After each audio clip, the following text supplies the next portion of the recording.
Apple had the perfect stage. WWDC was here. New software was ready. A much smarter Siri was finally on the screen. An Apple TV, nothing. No new box, no new remote, no hardware reveal. Not even a quick update at the end. That is strange, because the Apple TV refresh has been waiting for a long time.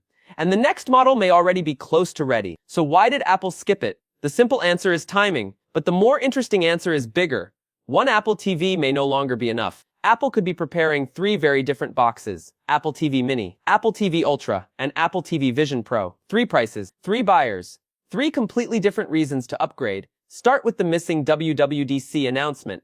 Apple did not need 10 minutes to reveal another black box with a faster chip. It could have shown the new model in one slide: new processor, better wireless connection, updated remote, available next month. Done. But that did not happen. And that may tell us something.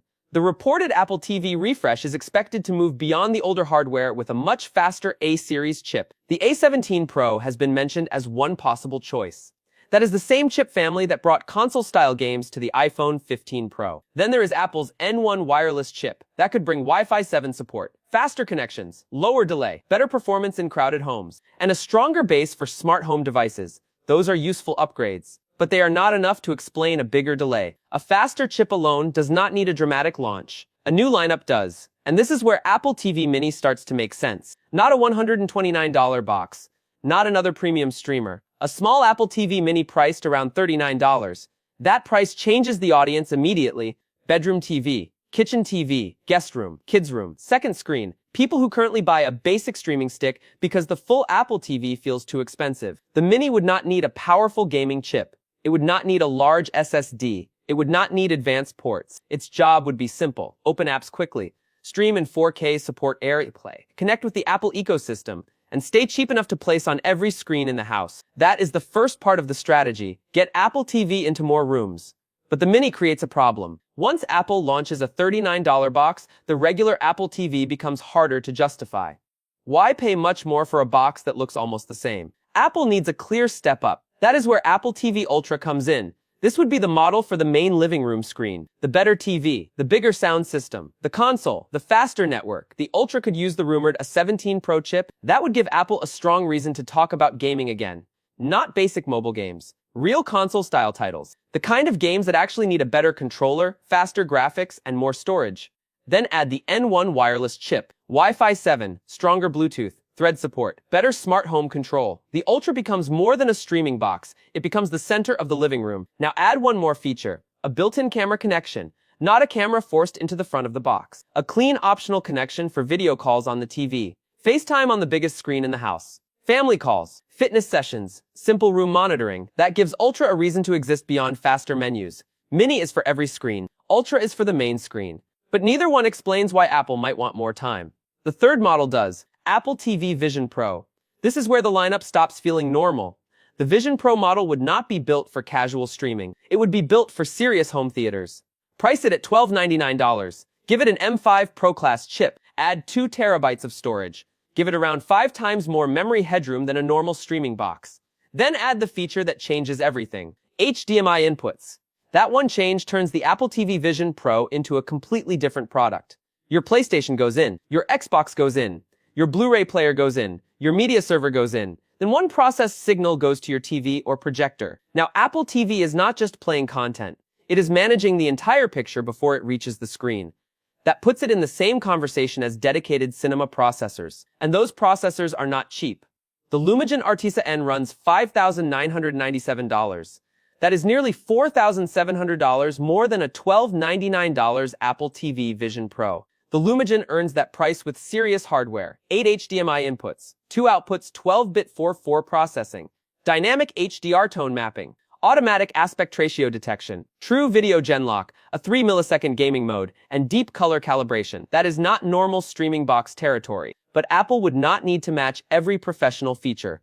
It would need to bring the features people notice most into a smaller box with an easier setup. Better HDR on a projector, cleaner highlights on an OLED, automatic framing when a movie changes aspect ratio, low delay gaming, separate settings for the TV and the projector, fast source switching, local movie storage, one box, one interface, less cable clutter. That is a much bigger story than a normal Apple TV refresh. And it explains why WWDC may not have been the right moment. WWDC was already packed with software. Apple needed to explain its new Siri direction, new system features, new tools across its platforms. A three-model Apple TV lineup would need its own space. Mini needs a clear reason to exist. Ultra needs to prove it is worth the jump in price. Vision Pro needs a full explanation. Because a $1,299 Apple TV sounds ridiculous until you place it next to a $5,997 cinema processor. Then the price starts to make sense. The Vision Pro box could also create a problem for Apple.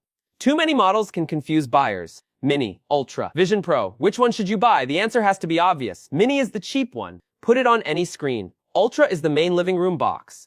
Buy it for gaming, stronger networking, and smart home control. Vision Pro is the cinema model. Buy it only if your screen, projector, audio setup, and local movie library are serious enough to justify it. That separation matters, because Apple does not need every person to buy the Vision Pro model.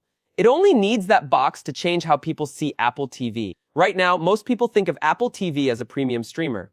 Mini could attack the low end.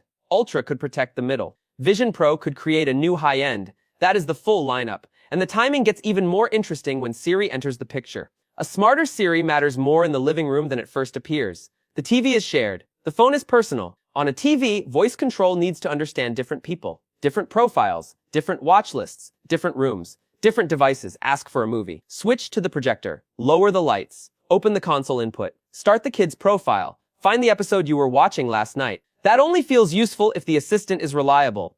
If Siri is not ready, the new Apple TV experience is not ready either. So Apple waits. Not because the box is boring, because the box may be tied to a much bigger home strategy. And there is another clue. Apple TV has been quiet for too long. When a product goes years without a major hardware moment, Apple usually has two choices. Keep it simple, or rethink the category. A basic chip upgrade would be easy. A three-model lineup is harder. Different chips, different storage options, different ports, different prices, different buyers, different marketing. That takes more time, and it deserves a separate launch, maybe in the fall. Maybe alongside the next wave of home products, maybe with a new HomePod, maybe with a stronger smart home push. But one thing is clear.